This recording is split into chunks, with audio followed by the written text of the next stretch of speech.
La habitación ardía con calor de velas que proyectaban sombras danzantes sobre paredes, donde ancestros españoles observaban desde retratos dorados, testigos silenciosos de momento, que alteraría para siempre el linaje que habían construido durante generaciones de matrimonios cuidadosamente calculados. Doña Isidora Velázquez yacía en cama matrimonial de caoba tallada, su rostro pálido como mármol, mientras contemplaba resultado de parto que había temido durante 9 meses de oraciones desesperadas que no habían sido escuchadas por dioses que parecían deleitarse en ironías crueles. 2 bebés descansaban en cunas de plata que reflejaban luz dorada como pequeños altares dedicados a destinos opuestos. El primero era perfección aristocrática, piel clara como porcelana europea, cabello rubio que prometía heredar belleza, que familia Velázquez había cultivado durante siglos de selección genética meticulosa. El segundo era evidencia viviente de secretos que habían sido enterrados bajo capas de mentiras elegantes. Piel morena que revelaba herencia africana que 3 generaciones habían intentado borrar mediante matrimonios que blanquearan progresivamente sangre contaminada. Florentina permanecía junto a ventana con el bebé más oscuro en brazos, sus manos temblando no de frío sino de presagio, que crecía como tormenta en horizonte que se acerca inevitablemente. Como partera criolla de 30 años, había presenciado nacimientos donde color de piel determinaba destinos antes de que primeros llantos se escucharan, pero nunca había enfrentado situación donde vida de criatura dependiera completamente de decisiones que madre tomaría basándose en criterios que no tenían relación con amor maternal, sino con preservación de posición social, que podría colapsar si verdades emergieran. «Llévate a ese», ordenó Isidora con voz que había perdido toda humanidad, para convertirse en instrumento quirúrgico que cortaba vínculos familiares, como si fueran hilos que molestaran diseño perfecto de tapiz que había estado tejiendo durante años de matrimonio que funcionaba como alianza comercial entre dinastías. «Deshazte de él antes de que amanezca y mi esposo regrese de Guatemala». «Señora, es su hijo», murmuró Florentina con voz que se quebraba bajo peso de súplica, que sabía sería inútil, pero que conciencia exigía articular antes de convertirse en cómplice de acto, que violaría principios fundamentales sobre protección de inocentes que todas las madres, independientemente de color, compartían como instinto, que educación no podía alterar completamente. «Es mancha en mi linaje», respondió Isidora con frialdad que helaba aire tropical que entraba a través de ventanas abiertas, donde sonidos nocturnos del bosque parecían lamentos de ancestros que habían sido negados por descendiente,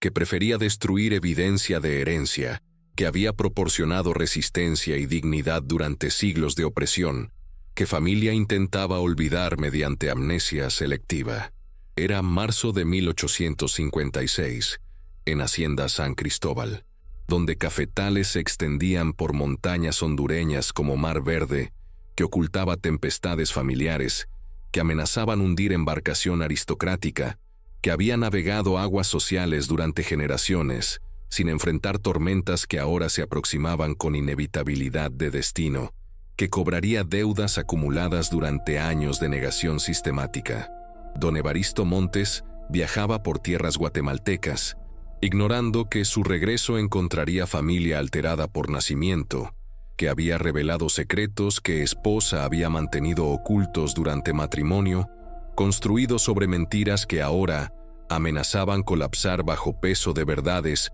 que 2 bebés habían traído al mundo como mensajeros de justicia, que no podía evitarse indefinidamente. Florentina miró rostro del niño que sostía, reconociendo belleza inocente que compartía con hermano gemelo, a pesar de diferencias superficiales que sociedad utilizaba para determinar valor humano según criterios que ningún Dios justo habría establecido como base para amor o rechazo. No podía asesinar criatura perfecta cuyo único crimen había sido heredar genes que contaban historia familiar que madre quería borrar mediante violencia, que transformaría protección maternal en infanticidio, que la condenaría ante tribunal divino donde color de piel no determinaría veredictos. Sin saber qué decisión esa noche, cambiaría destino de familia Montes de maneras que ninguna planificación humana podría anticipar. Tomó al bebé y desapareció en oscuridad donde Destino esperaba escribir capítulos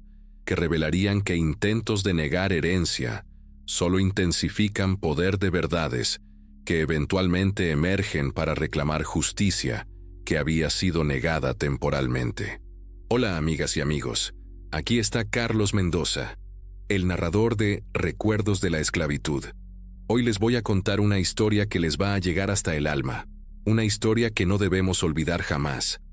Antes de empezar, no se olviden de suscribirse al canal y déjenme saber en los comentarios desde dónde nos están escuchando. Siempre me da mucho gusto saber qué tan lejos llegan estas historias tan importantes.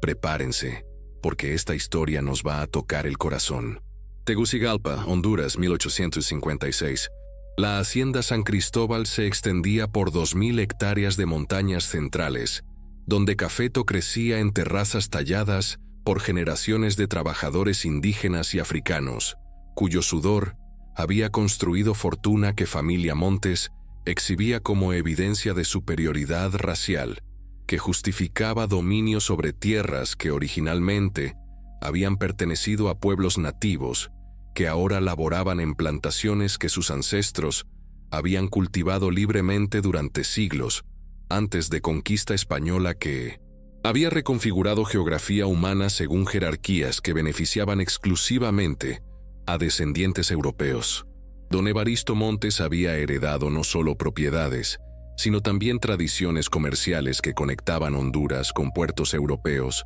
donde café centroamericano alimentaba mercados que valoraban productos exóticos, cultivados en territorios tropicales por trabajadores cuyas condiciones laborales permanecían invisibles para consumidores, que preferían ignorar realidades, que podrían interferir con placer de beber líquido aromático, que llegaba a mesas elegantes después de travesía que borraba memorias sobre origen que incluía explotación sistemática de poblaciones vulnerables. Su matrimonio con doña Isidora Velázquez había sido alianza perfecta entre familias, que compartían obsesión con pureza racial, que consideraban fundamento esencial de posición social, que diferenciaba a aristócratas de mestizos, cuya sangre mixta los descalificaba automáticamente para participación en círculos, donde genealogía determinaba acceso a poder político y económico, que regulaba sociedad hondureña, según principios coloniales,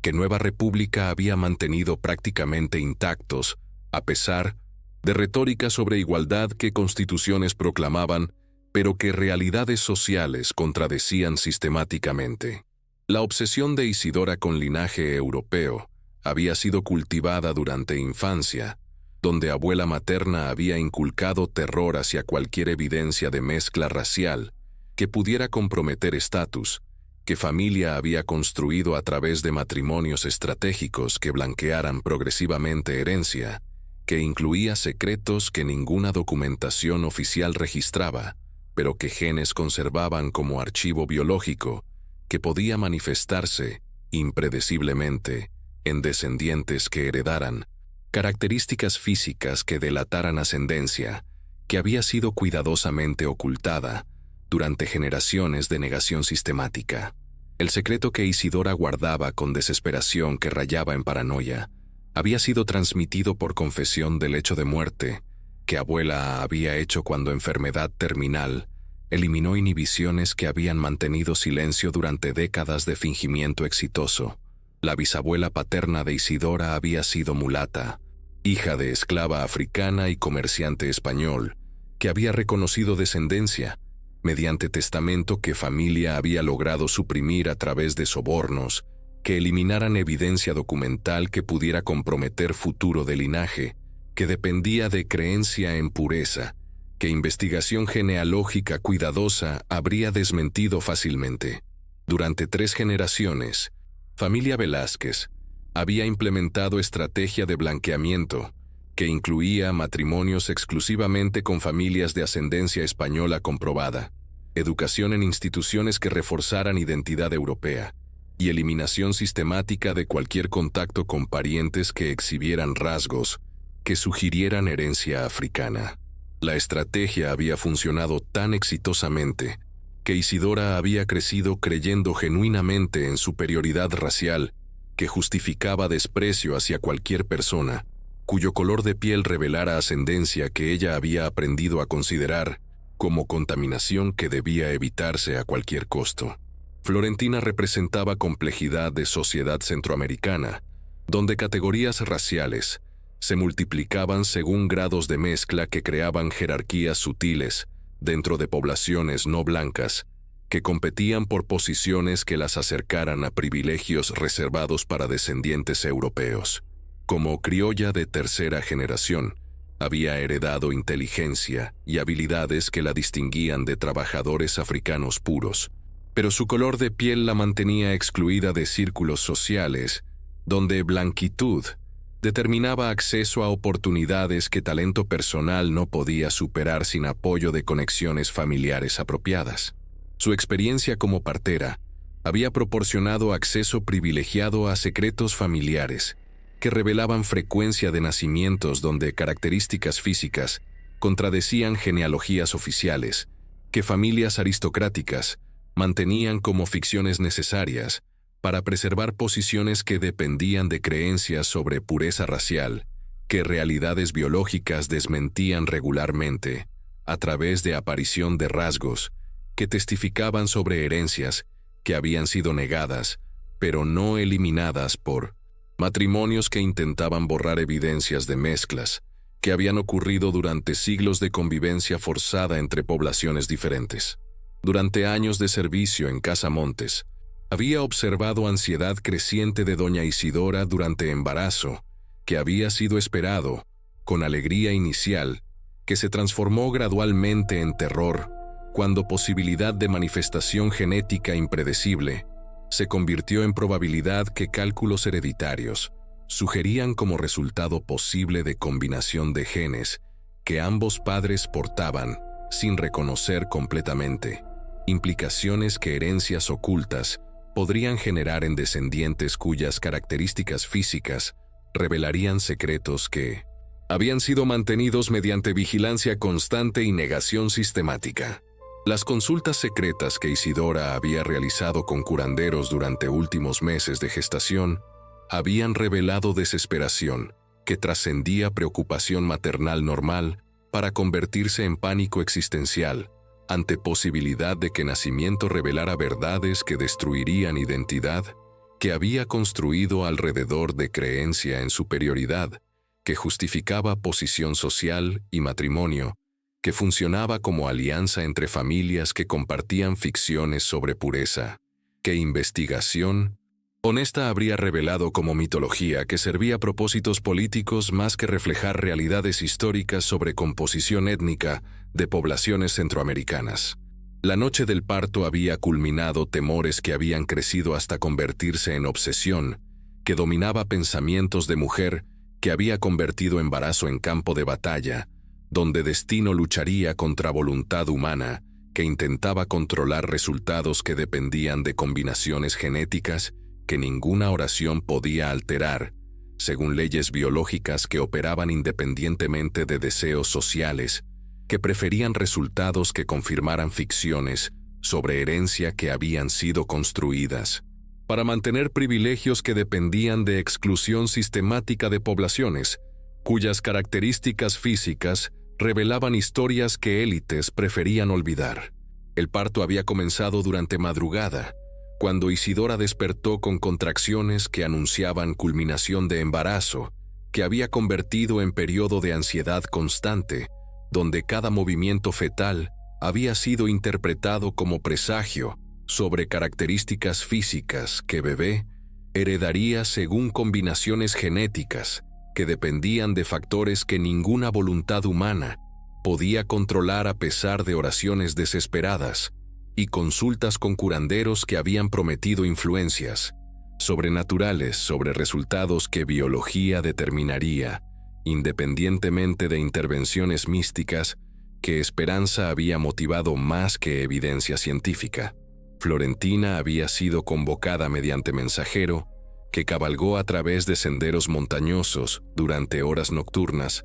para alcanzar Choza, donde vivía con hermana Remedios en aldea indígena, que proporcionaba refugio para familias mestizas, que no encontraban aceptación completa en comunidades blancas, ni indígenas puras, creando espacio intermedio, donde identidades mixtas podían desarrollarse sin presión constante, para elegir lealtades exclusivas que sociedad colonial había establecido como requisito para participación en estructuras sociales que funcionaban según principios de separación racial, que realidades demográficas hacían prácticamente imposibles de mantener rigurosamente. Durante travesía hacia Hacienda, había reflexionado sobre responsabilidades que posición como partera le imponía en sociedad, donde nacimientos frecuentemente revelaban secretos que familias preferían mantener ocultos mediante estrategias que incluían eliminación de evidencias humanas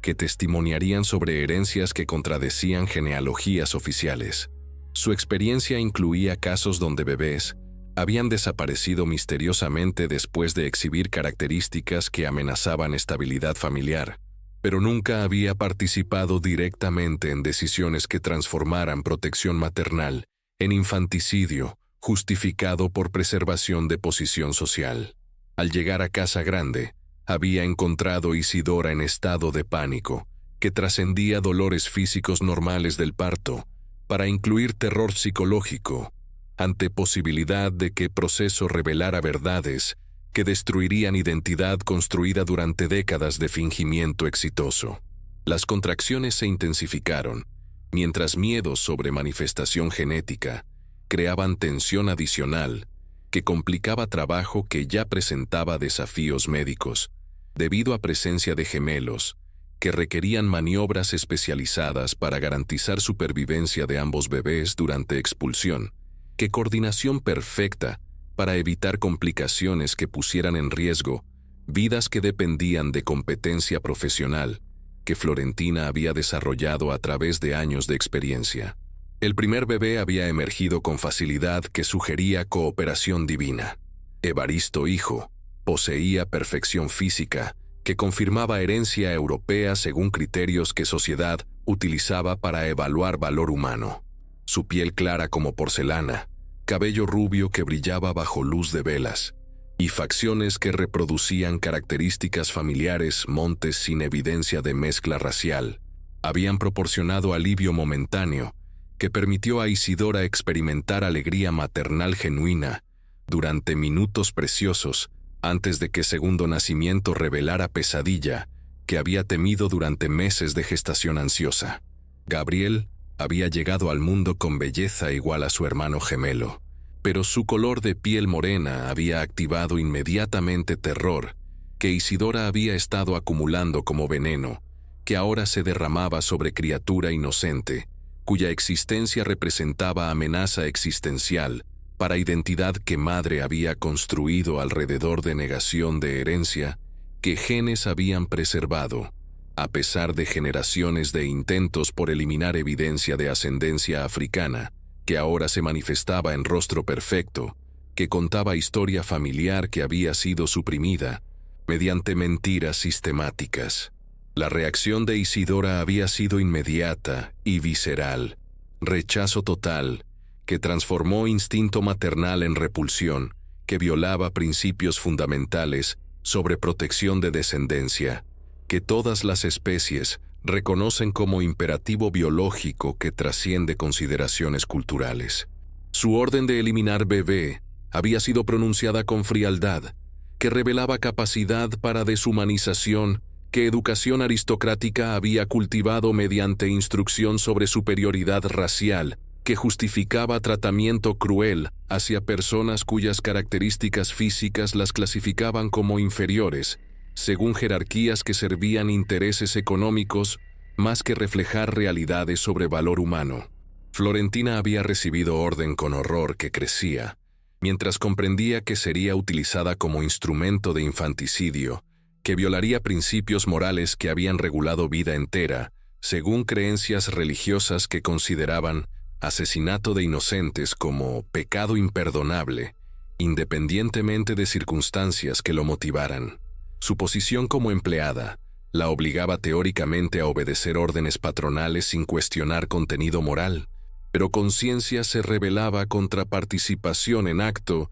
que destruiría alma, junto con vida de criatura que no había elegido características físicas que amenazaban estabilidad familiar que dependía de ficciones sobre pureza racial. El dilema moral que enfrentaba no tenía precedentes en experiencia previa de situaciones que requerían elección entre supervivencia personal y principios éticos que definían identidad como persona decente que había intentado vivir según enseñanzas religiosas que enfatizaban protección de vulnerables como obligación sagrada, que no podía sacrificarse por conveniencia material, o seguridad que se obtuviera mediante complicidad con crímenes que condenarían alma ante tribunal divino, donde excusas sobre obediencia laboral no proporcionarían absolución para participación voluntaria en asesinato. La decisión que tomó durante minutos de silencio mientras sostenía a bebé que lloraba débilmente había requerido coraje que no sabía poseer hasta enfrentar momento donde supervivencia de inocente dependía completamente de elección que haría entre conformidad con órdenes que violaban conciencia y resistencia, que podría costar vida propia, pero que preservaría integridad moral, que consideraba más valiosa que existencia, que continuara mediante complicidad con actos que transformarían protectora en asesina de criatura, cuya belleza perfecta desmentía categorías sociales que clasificaban seres humanos según color de piel, que accidentes genéticos determinaban sin consultar preferencias que víctimas habrían expresado si hubieran tenido opción de elegir características físicas que determinarían destinos, antes de que primeros llantos anunciaran llegada al mundo, que los juzgaría según criterios que ninguna justicia divina habría establecido como fundamento para amor o rechazo. Florentina salió de la casa grande con Gabriel envuelto en manta de lino, que había sido tejida por manos indígenas cuya destreza preservaba tradiciones ancestrales que colonización había intentado eliminar, pero que resistían como testimonio de culturas que sobrevivían a través de adaptación, que permitía continuidad sin rendición completa ante fuerzas que buscaban homogeneización, que borraría diversidades que enriquecían paisaje humano de territorios donde múltiples herencias se encontraban para crear síntesis que ninguna planificación oficial había anticipado como resultado de encuentros que historia había organizado según lógicas que trascendían voluntades individuales. Cada paso la alejaba de seguridad material que posición como partera de confianza le proporcionaba en sistema donde empleados domésticos especializados gozaban de privilegios que los distinguían de trabajadores comunes, cuyas habilidades no requerían educación, que permitiera acceso a secretos familiares, que conocimiento íntimo proporcionaba como compensación por discreción absoluta, que patrones exigían a cambio de protección, que garantizaba supervivencia en sociedad, donde personas sin conexiones aristocráticas enfrentaban vulnerabilidades que podían resultar en destinos que incluían venta como mercancía humana, hacia plantaciones donde condiciones laborales equivalían prácticamente a sentencias de muerte lenta. El bosque que rodeaba Hacienda se extendía como santuario, donde naturaleza funcionaba, según principios que ignoraban categorías raciales que sociedad humana había inventado para justificar jerarquías que beneficiaban grupos específicos mediante exclusión sistemática de poblaciones, cuyas características físicas habían sido clasificadas como signos de inferioridad, que justificarían tratamiento cruel hacia seres humanos, cuyo valor intrínseco permanecía intacto, independientemente de criterios superficiales que determinaban posiciones sociales según accidentes genéticos, que ningún individuo había elegido como fundamento para identidad que sociedad impondría mediante violencia institucionalizada. Durante caminata hacia profundidades donde podría ejecutar orden que había recibido, Florentina luchaba con conflicto, que dividía lealtad hacia empleadores que habían proporcionado estabilidad económica durante años de servicio devoto. Conciencia, que se rebelaba contra participación en infanticidio, que violaría principios morales que habían sido inculcados mediante educación religiosa, que consideraba protección de inocentes como obligación sagrada, que trascendía consideraciones materiales que pudieran motivar complicidad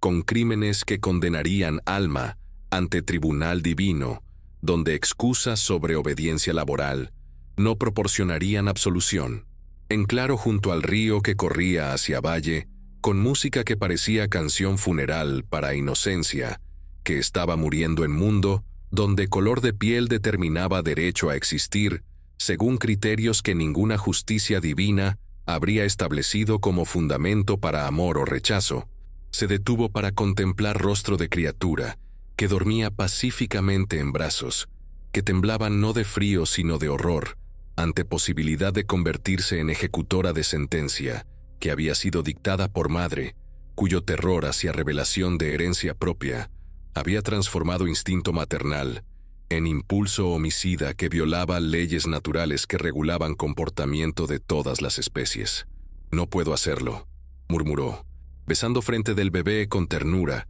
que desafiaba órdenes que requerían deshumanización de víctima, como prerequisito psicológico para ejecución de acto, que conciencia normal rechazaría como abominación que violaría principios fundamentales sobre valor de vida humana que educación cristiana había establecido como verdad incuestionable, independientemente de circunstancias que pudieran complicar aplicación práctica de principios que funcionaban claramente en situaciones donde intereses económicos no crearan tentaciones que corromperan juicio moral. «Eres hijo de Dios, igual que tu hermano», continuó, reconociendo en Gabriel belleza que compartía con gemelo, a pesar de diferencias superficiales que sociedad utilizaba para clasificar seres humanos según jerarquías que servían propósitos políticos, más que reflejar realidades sobre dignidad inherente que caracterizaba a todas las personas independientemente de características físicas que accidentes hereditarios determinaban sin consultar, preferencias que víctimas habrían expresado si hubieran tenido opción de influir sobre resultados que genética produciría según combinaciones que dependían de factores que ninguna voluntad humana podía controlar completamente. La decisión que tomó durante minutos de reflexión que alteraron permanentemente trayectoria de vida había requerido coraje que no sabía poseer hasta enfrentar momento donde supervivencia de inocente dependía exclusivamente de elección, entre conformidad con autoridad que exigía complicidad con crimen, y resistencia que preservaría integridad moral mediante sacrificio de seguridad personal, que desobediencia generaría como consecuencia inevitable de negativa, para participar en asesinato que ninguna justificación podría transformar en acto moralmente aceptable, según criterios que conciencia reconocía como absolutos. En lugar de ejecutar orden que había recibido, concibió plan desesperado que permitiría salvar vida de Gabriel, mientras proporcionaba evidencia falsa de cumplimiento que protegería su propia supervivencia ante investigación que Isidora conduciría para verificar eliminación de amenaza que bebé representaba para estabilidad familiar, que dependía de mantenimiento de ficciones sobre pureza racial, que revelación de herencia africana destruiría mediante exposición de mentiras que habían sustentado posición social durante generaciones de negación, sistemática que ahora enfrentaba desafío, que requería violencia para preservar secretos que verdad amenazaba revelar. Llevaría a Gabriel hacia aldea donde hermana Remedios vivía en comunidad indígena, que proporcionaba refugio para familias mestizas que no encontraban aceptación completa en sociedades que exigían lealtades exclusivas hacia identidades raciales puras, que realidades demográficas hacían prácticamente imposibles de mantener rigurosamente. Allí podría criarlo como hijo adoptivo bajo identidad, que borraría conexiones con familia Montes, mientras garantizaba seguridad que permitiría desarrollo normal en ambiente donde mezcla racial. Era norma que no generaba rechazo sistemático, que caracterizaba círculos aristocráticos, donde pureza imaginaria funcionaba como requisito para participación en privilegios, que exclusión de otros proporcionaba como beneficio, que dependía de mantenimiento de fronteras artificiales entre poblaciones que historia había mezclado inevitablemente. Durante 2 días, Florentina caminó por senderos de montaña que conectaban hacienda con aldea, donde Remedios había construido vida modesta pero digna entre familias indígenas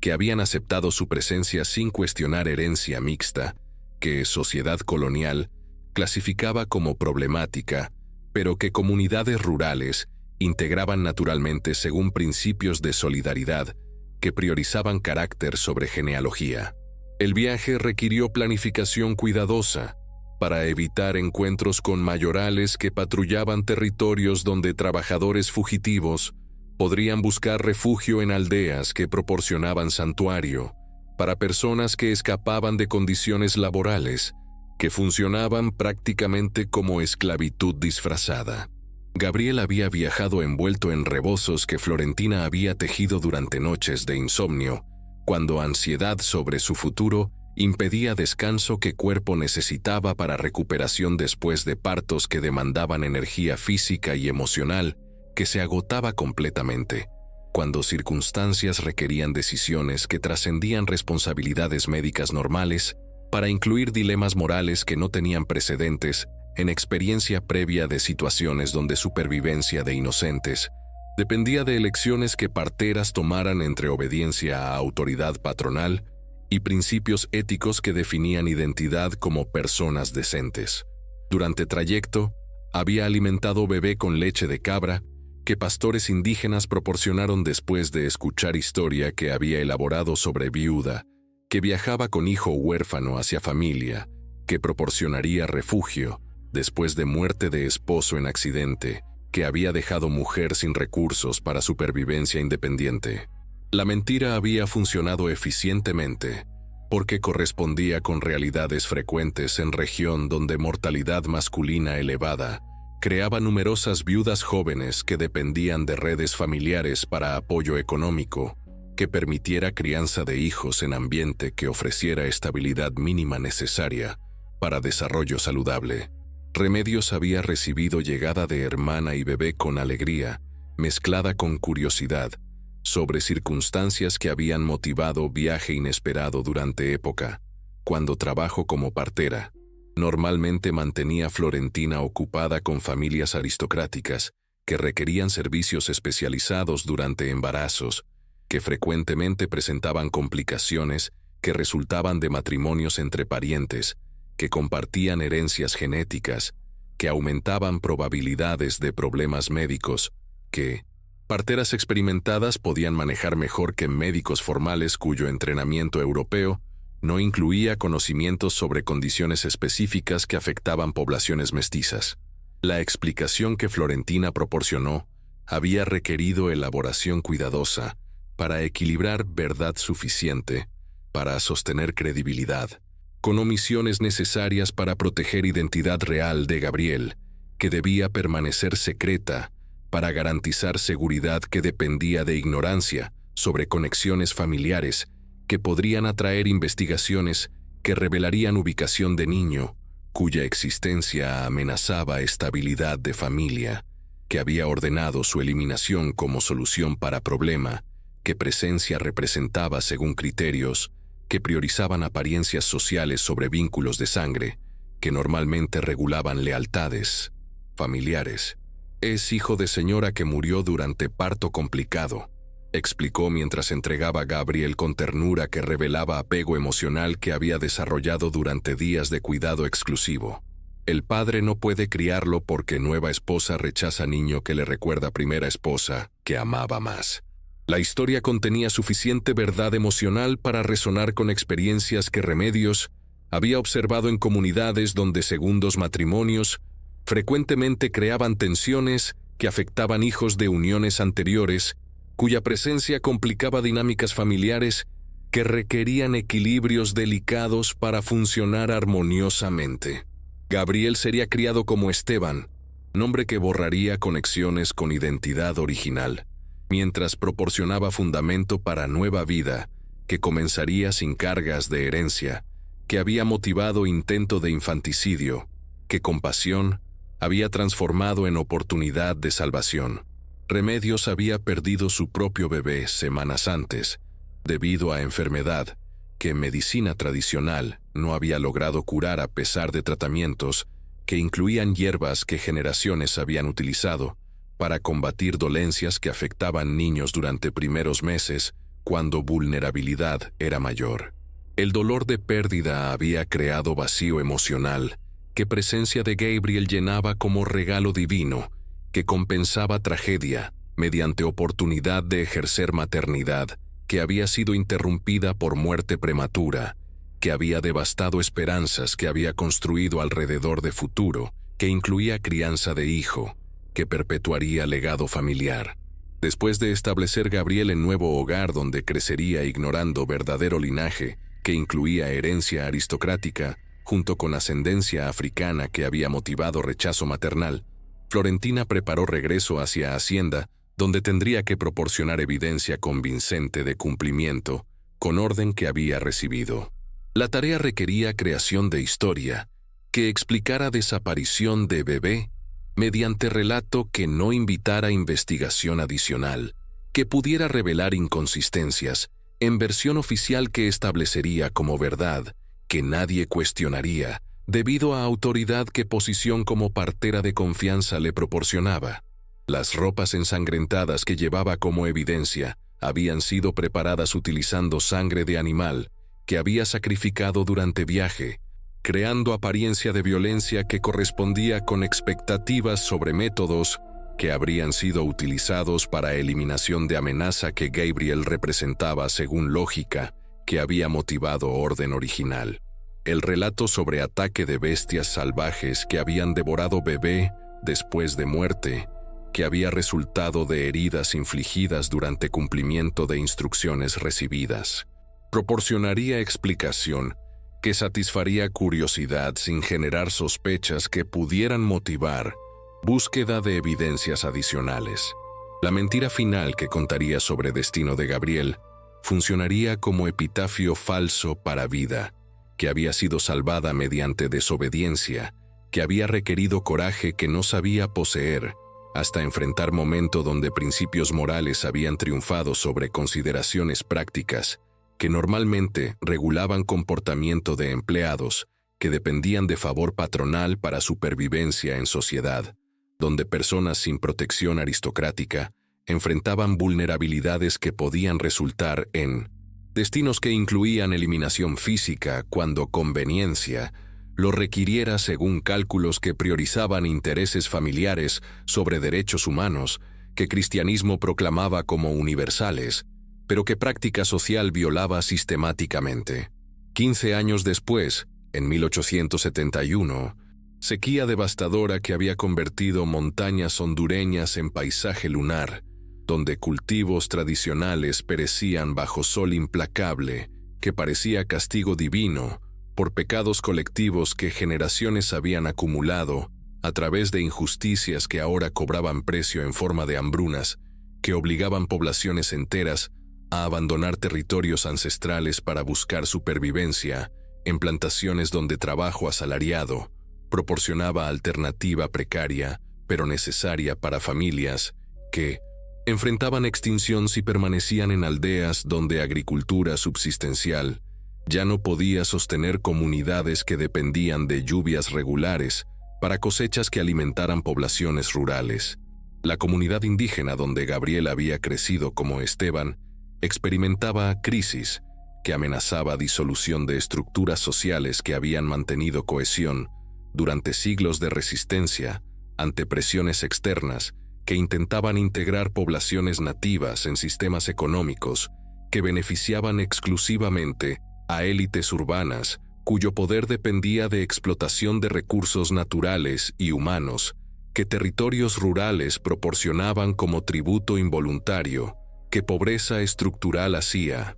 inevitable cuando alternativas económicas no existían, para comunidades que habían sido marginalizadas sistemáticamente por políticas que priorizaban desarrollo de sectores exportadores. Remedios, ahora viuda, después de muerte de esposo, que había sucumbido a enfermedad pulmonar que medicina tradicional no había logrado curar, enfrentaba responsabilidad de mantener hijo adoptivo, cuyo crecimiento había requerido recursos que situación económica deteriorada hacía cada vez más difíciles de proporcionar. Esteban había desarrollado inteligencia excepcional y habilidades físicas que lo distinguían entre jóvenes de su generación, pero oportunidades educativas no existían en aldea, donde supervivencia inmediata absorbía energías que habrían podido dedicarse a desarrollo intelectual, que talento natural merecía, según criterios que valoraran potencial humano,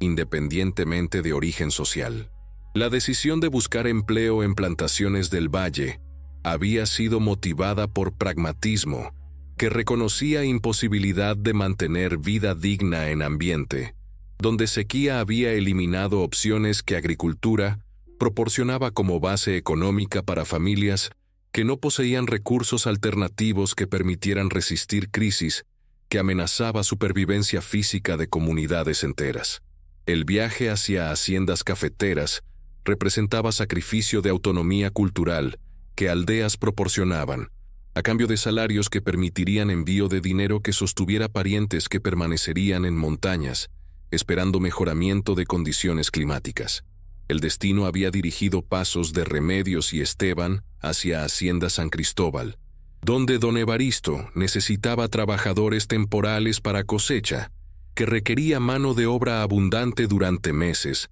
cuando granos maduraban simultáneamente y debían recolectarse con velocidad, que evitara pérdidas por deterioro, que reducirían ganancias que financiaban operaciones anuales. La demanda de empleados había creado oportunidades para familias rurales, que buscaban ingresos que complementaran economías domésticas devastadas por sequía, que había alterado equilibrios tradicionales entre producción agrícola y necesidades de consumo, que comunidades habían mantenido durante generaciones. Al presentarse ante Mayoral, que administraba contratación de personal temporal, Esteban había atraído atención que trascendía evaluación rutinaria de capacidades laborales, que normalmente determinaban aceptación de candidatos según criterios que incluían fortaleza física, experiencia previa y recomendaciones que garantizaran confiabilidad durante período de empleo, que requería dedicación completa,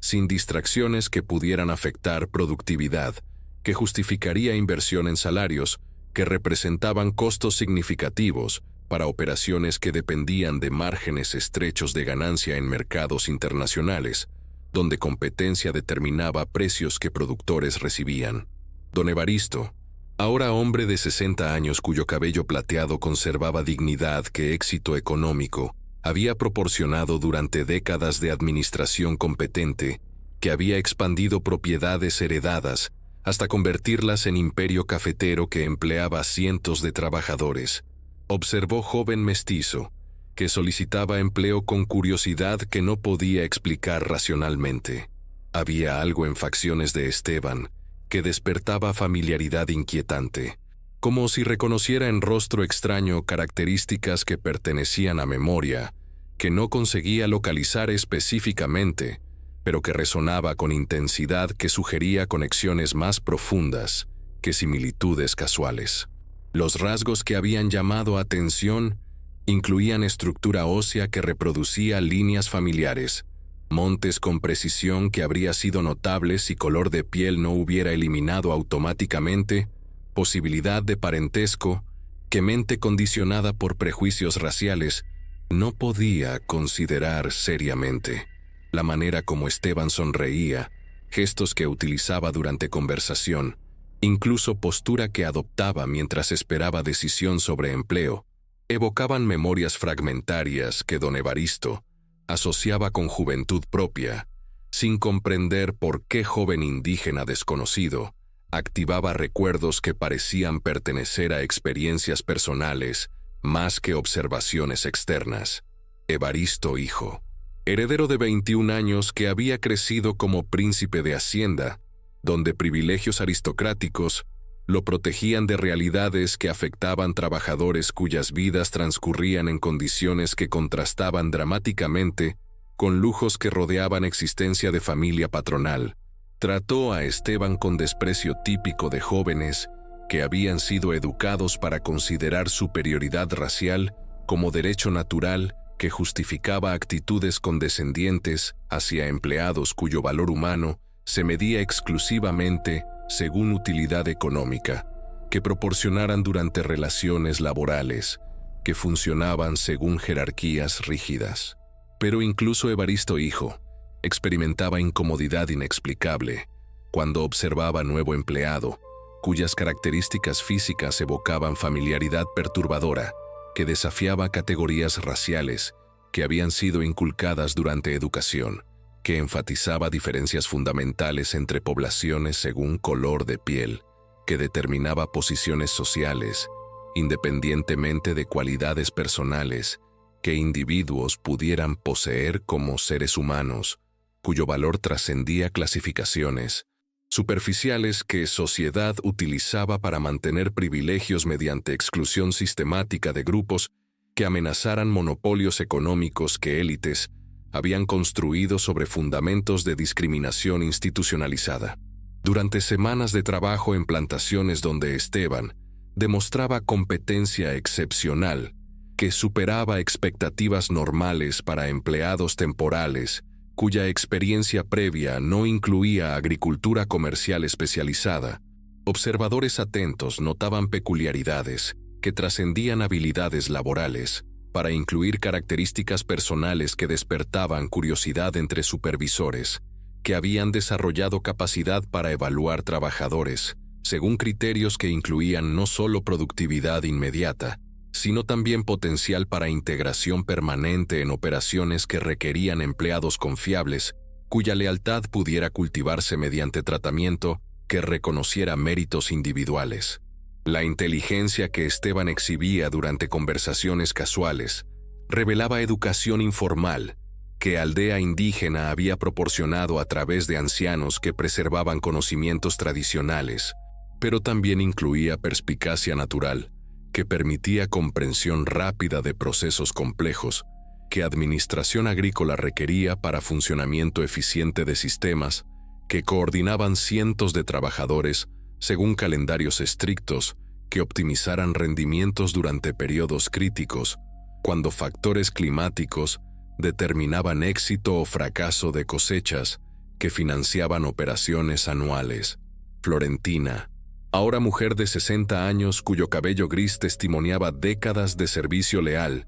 que habían consolidado posición como empleada de máxima confianza en jerarquías domésticas que regulaban funcionamiento de casa grande, reconoció inmediatamente en nuevo trabajador al bebé que había salvado durante noche, que había alterado permanentemente curso de múltiples destinos. El shock de reconocimiento fue acompañado por terror que crecía, mientras comprendía que presencia de Gabriel en Hacienda donde había nacido creaba posibilidades de revelaciones que podrían resultar en consecuencias devastadoras para todos los involucrados. Durante días que siguieron descubrimiento inicial, luchó con dilema que no tenía precedentes en experiencia previa, de situaciones que requerían decisiones sobre revelación de secretos que habían sido mantenidos exitosamente durante década y media de silencio, que había protegido vidas que dependían de ignorancia para seguridad continua. La verdad sobre identidad de Esteban poseía poder destructivo, que podía eliminar estabilidad familiar, que todos habían construido sobre fundamentos de mentiras, que ahora enfrentaban desafío, que amenazaba exposición mediante presencia de evidencia viviente, que testimoniaría sobre eventos que habían sido oficialmente borrados de historia familiar. La decisión sobre curso de acción apropiado fue complicada por observación de síntomas que sugerían que Esteban había contraído enfermedad tropical, que afectaba a trabajadores expuestos a condiciones ambientales que incluían insectos, portadores de parásitos, que causaban fiebres que podían resultar fatales sin tratamiento médico especializado, que costaba más que salarios que empleados temporales recibían durante períodos de contratación, que no incluían beneficios de salud que trabajadores sí permanentes disfrutaban como compensación por años de servicio leal. Doña Isidora, cuya paranoia sobre exposición de secretos familiares se había intensificado durante años de vigilancia constante que había convertido vida doméstica en estado de alerta permanente, donde cualquier anomalía generaba sospechas que requerían investigación, que eliminara amenazas potenciales antes de que pudieran desarrollarse hasta niveles que comprometieran seguridad de ficciones que sustentaban posición social. Observaba nuevo empleado con inquietud que no podía articular específicamente, pero que instintos desarrollados durante décadas de ocultamiento detectaban como peligro que requería atención cuidadosa. La enfermedad que afectaba a Esteban había progresado hasta punto donde trabajo físico se volvía imposible debido a debilidad que fiebres prolongadas habían causado en organismo que no poseía inmunidad natural contra patógenos que ambiente tropical concentraba en densidades que abrumaban sistemas defensivos de personas cuya herencia genética no incluía adaptaciones que generaciones de exposición habrían desarrollado en poblaciones nativas que habían coevolucionado con microorganismos locales durante milenios de convivencia que había seleccionado resistencias que forasteros no poseían. Isidora había ordenado que enfermo fuera trasladado a hospital de trabajadores, donde atención médica básica se proporcionaba según principios de caridad cristiana que justificarían gastos mínimos en tratamientos que no comprometieran recursos que familia reservaba para emergencias que afectaran miembros de círculo íntimo. La instrucción específica había enfatizado economía en medicamentos que se utilizarían para tratamiento, que debía limitarse a medidas que aliviaran sufrimiento, sin invertir cantidades que podrían considerarse excesivas para empleado temporal, cuya recuperación no garantizaba beneficios que justificaran inversiones significativas. Florentina enfrentaba momento decisivo, donde silencio que había mantenido durante 15 años de éxito en proteger a Gabriel de consecuencias de rechazo maternal, se confrontaba con realidad de muerte inminente, que médico había pronosticado, si tratamiento adecuado no se proporcionaba inmediatamente. El dilema moral que había enfrentado durante noche, cuando bebé había nacido, se repetía con intensidad magnificada, porque ahora tenía conocimiento personal sobre carácter y valor de joven cuya vida había protegido, creando vínculos emocionales que hacían imposible observar pasivamente, mientras negligencia médica eliminaba persona, cuya supervivencia había justificado riesgos enormes, que había asumido al desobedecer órdenes patronales. La decisión que tomó después de noches de insomnio, donde había pesado opciones que incluían continuar silencio, que preservaría seguridad personal, contra revelación que salvaría vida de Gabriel, mediante exposición de verdad que había ocultado exitosamente, requirió coraje que había demostrado previamente, pero que circunstancias actuales magnificaban debido a complejidades adicionales que años habían agregado a situación que originalmente había involucrado solo supervivencia de bebé inocente,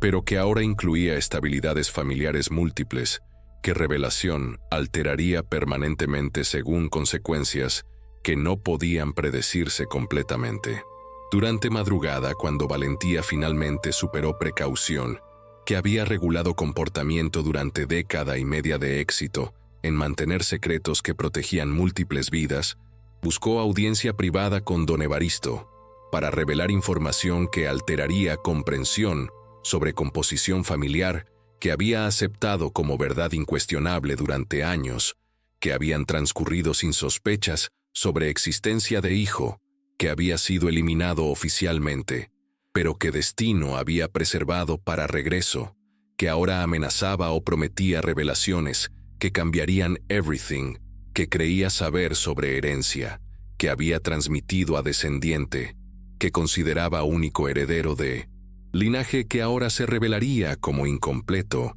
debido a supervivencia de gemelo, cuya existencia había sido negada mediante engaños que compasión había motivated, pero que verdad ahora exigía corrección. La confrontación entre Florentina y don Evaristo tuvo lugar en biblioteca, que había servido como refugio privado, donde cabeza de familia revisaba correspondencia comercial y tomaba decisiones que afectaban cientos de empleados, cuyas vidas dependían de políticas que determinaba, según principios, que equilibraran rentabilidad con responsabilidades sociales, que posición como patrón le imponía en sistema, donde autoridad patronal incluía obligaciones morales, que tradición cristiana había establecido, como fundamentos para relaciones laborales que trascendieran explotación pura, para incluir elementos paternalistas que proporcionaran estabilidad social. «Señor», comenzó Florentina con voz que temblaba no de miedo,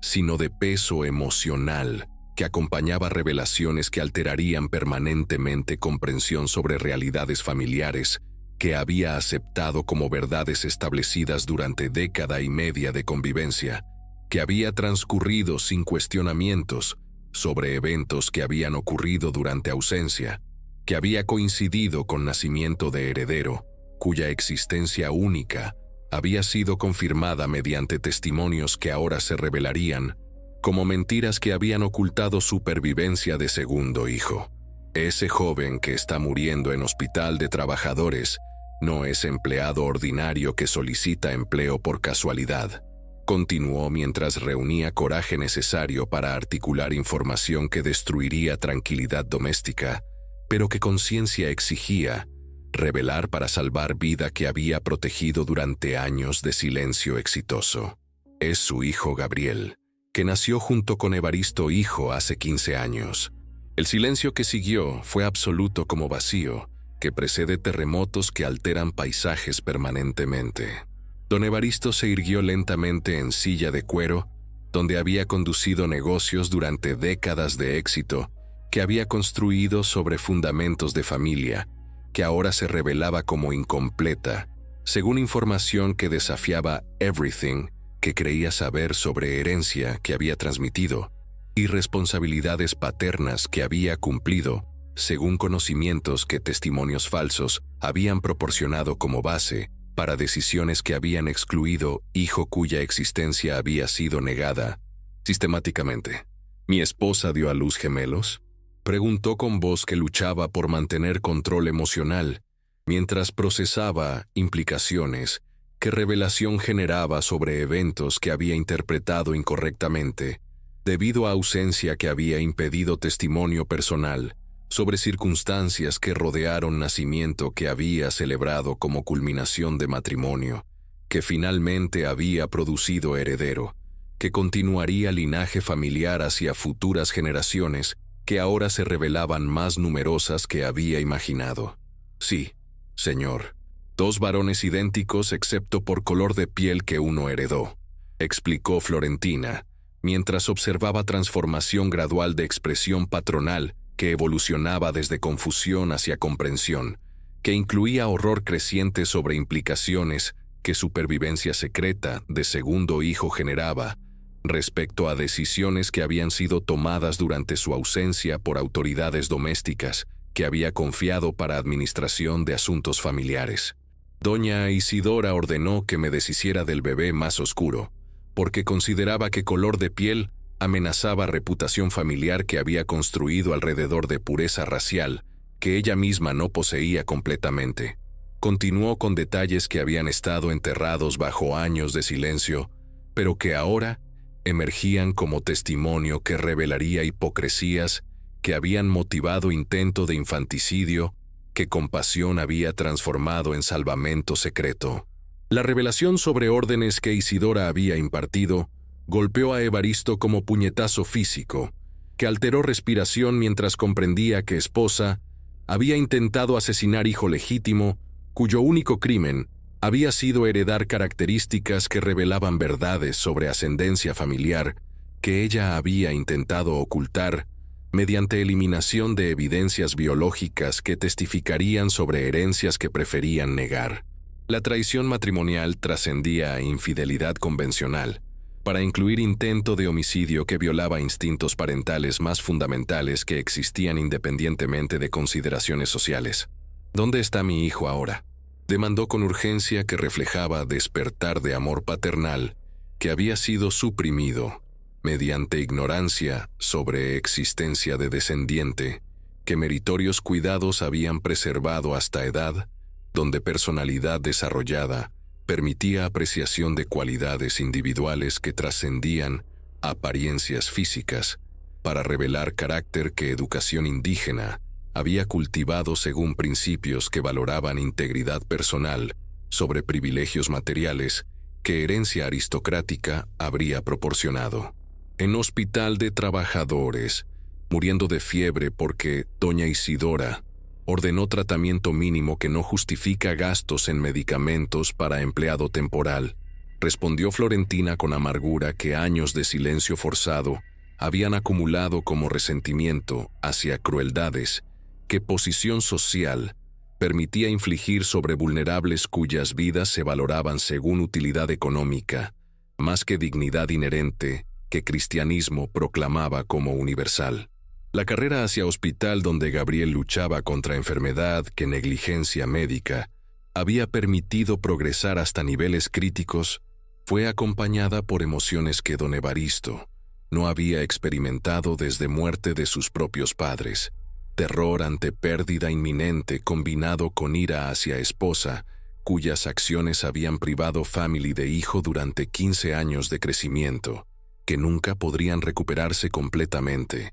a pesar de reunificaciones que futuro pudiera permitir si supervivencia se lograba mediante intervención médica inmediata. Al llegar junto al lecho donde joven que había conocido como empleado temporal, yacía consumido por fiebres que habían reducido cuerpo robusto a sombra de fortaleza que había exhibido durante semanas de trabajo competente, don Evaristo experimentó reconocimiento visceral que trascendía semejanzas físicas para incluir conexión emocional, que vínculos de sangre activaban independientemente de años de separación que habían impedido desarrollo de relaciones normales entre padre e hijo, cuyas vidas habían transcurrido en mundos separados por secretos que compasión había motivado, pero que verdad ahora exigía corrección. Gabriel, murmuró, tomando mano de hijo cuya existencia había sido negada, pero cuya supervivencia representaba milagro que desafiaba crueldades que odio.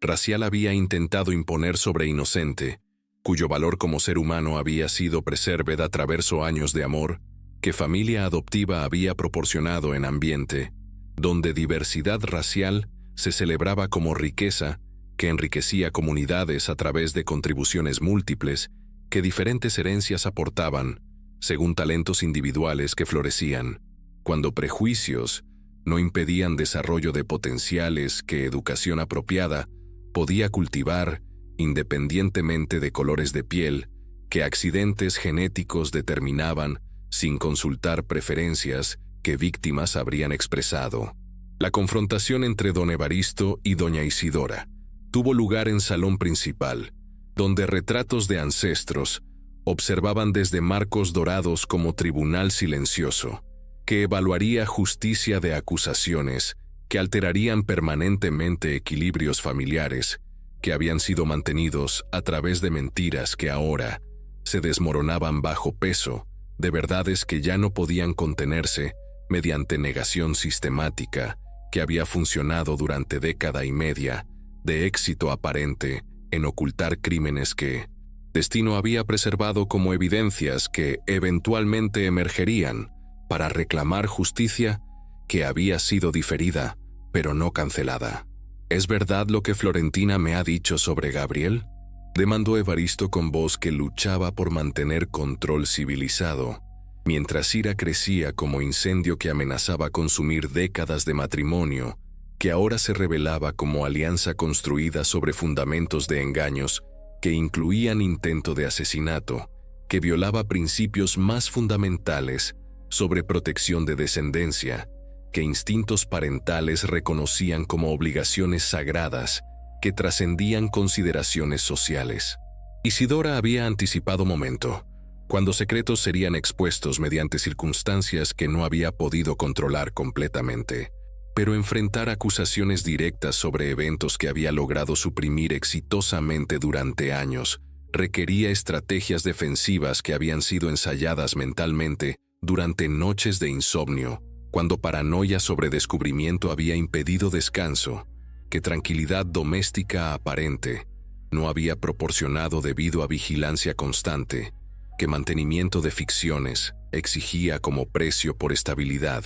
que dependía de silencio que ahora se rompía. Todo es verdad, respondió con desafío, que revelaba ausencia completa de arrepentimiento sobre decisiones que había tomado para preservar posición social, que consideraba más valiosa que vida de hijo, cuyas características físicas amenazaban reputación que había construido a través de generaciones de negación sistemática sobre herencias que preferían olvidar mediante amnesia selectiva, que servía a propósitos que trascendían honestidad para incluir supervivencia social que dependía de mantenimiento, de ficciones. Gabriel era mancha en linaje que había purificado durante generaciones de matrimonios estratégicos que blanquearon progresivamente sangre, que tú no comprendes está contaminada en mi familia. Continuó con revelación que exponía hipocresías que habían motivado crueldades dirigidas hacia hijo inocente, cuyo color de piel había delatado secretos que ella misma portaba como herencia,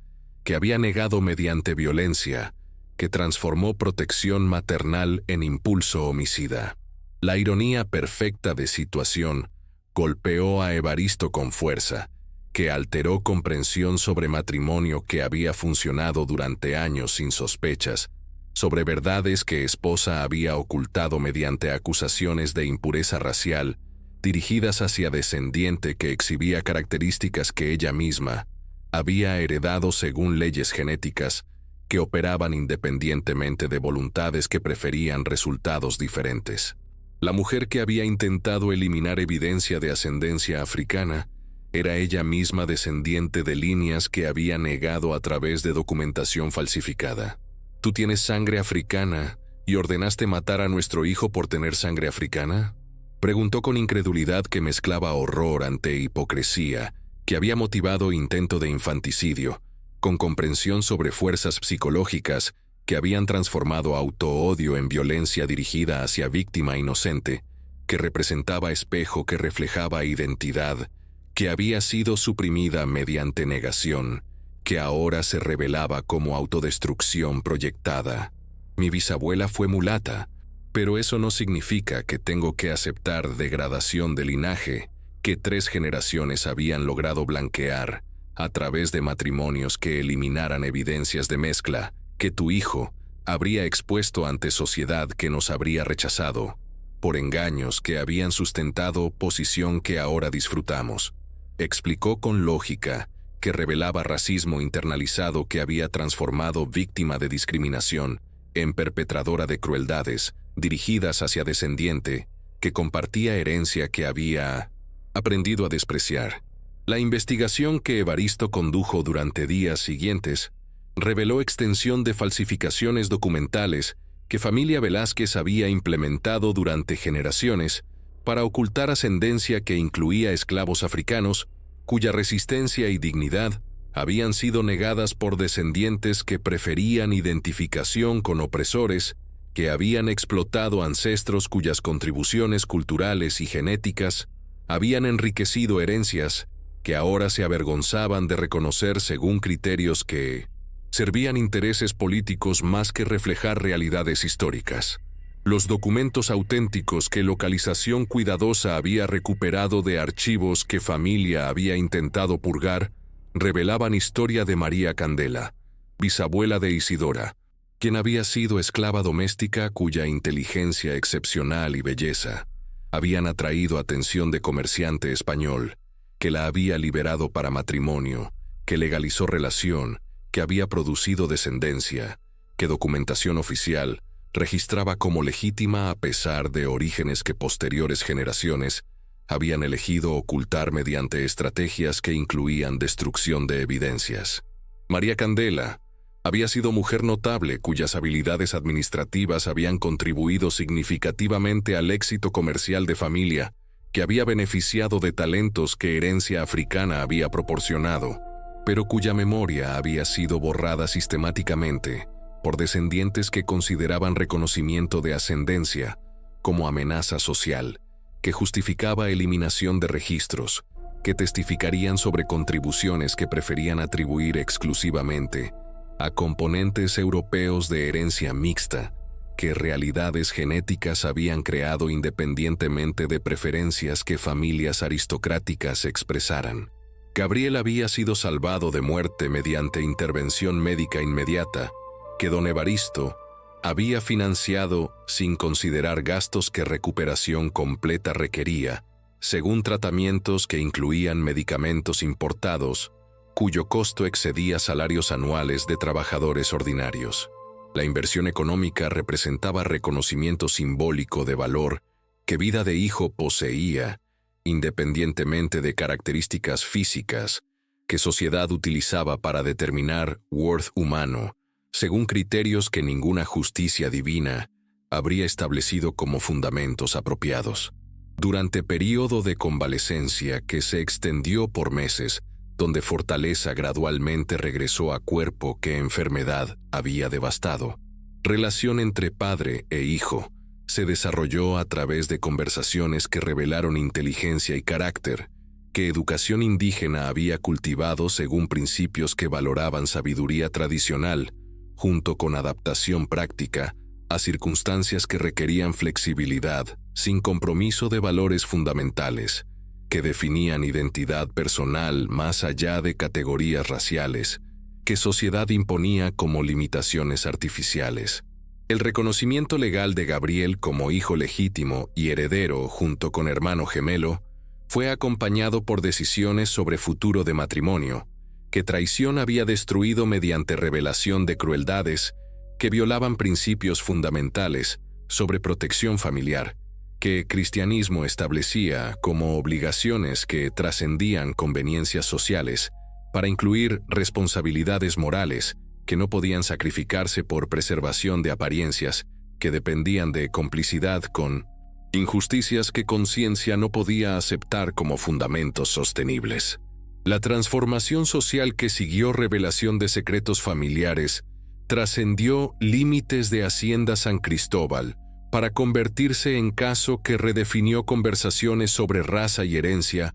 en sociedad hondureña, donde aristocracia había mantenido poder a través de ficciones sobre pureza racial, que investigación cuidadosa revelaría como mitologías que servían propósitos políticos, más que reflejar realidades históricas sobre composición étnica de poblaciones que habían evolucionado durante siglos, de encuentros que ninguna planificación oficial había anticipado como resultado de dinámicas que trascendían voluntades individuales para crear síntesis culturales. Doña Isidora enfrentó ostracismo social, que no resultó de revelación sobre ascendencia africana, que ella había intentado ocultar, sino de horror que sociedad expresó ante intento de infanticidio, que había violado principios fundamentales sobre protección maternal, que todas las culturas reconocían como instintos sagrados que trascendían consideraciones raciales. La alta sociedad hondureña la rechazó no por herencia mixta,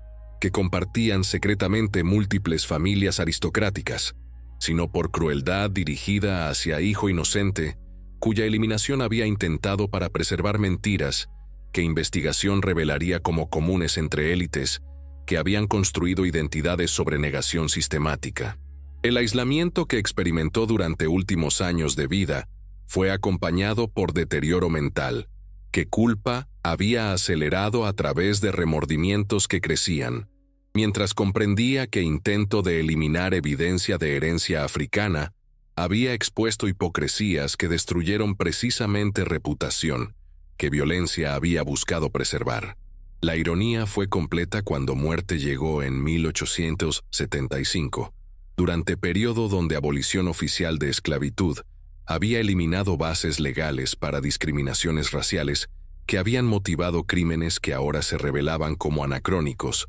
además de moralmente repugnantes. Gabriel adoptó nombre Gabriel Montes, después de reconocimiento legal que estableció derechos hereditarios iguales con hermano gemelo, cuya aceptación inmediata de nueva realidad familiar demostró generosidad que educación aristocrática no había logrado corromper completamente mediante prejuicios que habrían justificado resentimiento hacia hermano, cuya existencia alteraba expectativas sobre herencia exclusiva que había anticipado como futuro garantizado. La relación que desarrollaron trascendió diferencias en crianza para crear vínculos que sangre común fortalecía según principios que valoraban carácter sobre privilegios materiales. La división de propiedades familiares fue acompañada por decisiones sobre administración que reflejaron perspectivas diferentes, que educaciones contrastantes habían cultivado respecto a responsabilidades sociales